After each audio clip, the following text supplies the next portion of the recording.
Go for it. Good morning, Facebook. We are coming live from the MOSH courtyard in downtown Jacksonville.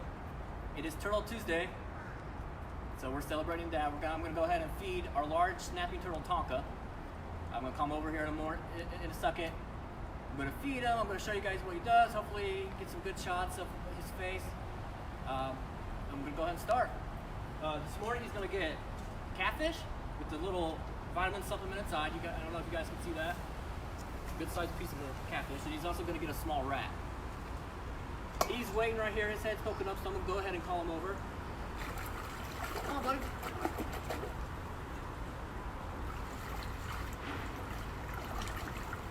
Ah, here he comes. Takes him a while sometimes. He's our old guy. He is 53, and he weighs in at a whopping 225 pounds.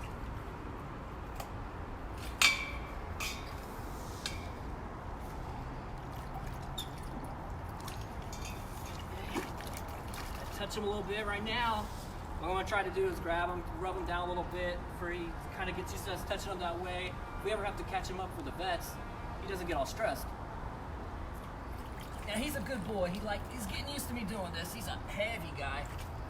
He likes to give him a little rub down on his head. His little nose is spongy. His whole head right here is hard. It's kind of armored. That way when he's swimming around, if he eats something that's kind of strong like another turtle, it doesn't cause him a lot of damage. The only thing on here is his nose feels like a little sponge. And then if you look, if you're able to get a good shot of that, in his mouth is a little worm-like lure. And that's like, it's called a lingual lure. And when he's under the water, he'll open his mouth, and any little fish that are swimming by, they're like, oh, food.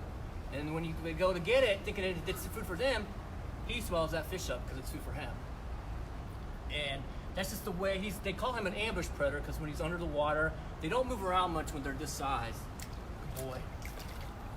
So he'll be under the water, something swims by, behind, he's camouflaged as you can see on his back. What? He has a lot of algae growing all over him, and nothing can see him. And when they live kind of in muddy waters, muddy ponds, muddy canals, muddy lakes, and that they just kind of sit on the bottom, waiting for food, and they snap up pretty much anything. Fish, other turtles, smaller snapping turtles, snakes. Sometimes if they're closer to the surface of the water, they'll snap up a duckling if it's swimming by, or a muskrat. That's just what they do.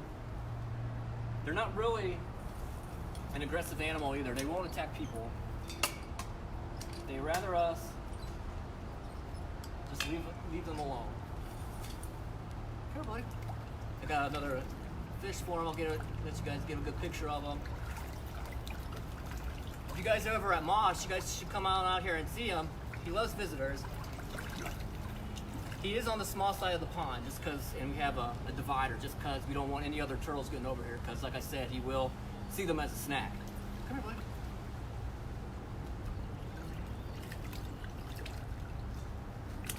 But he is a good turtle.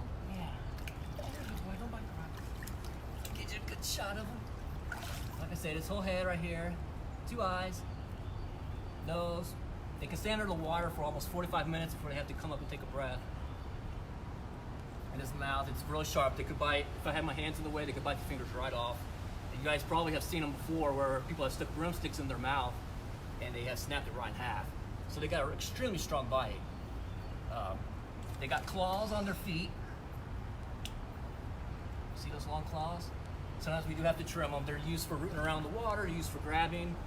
At a size like this, good boy, they don't really pull themselves out of water as much as they would if they were younger. They just can't. Their body's not made for that. They weigh too much. Their little legs are more for propping themselves under the water.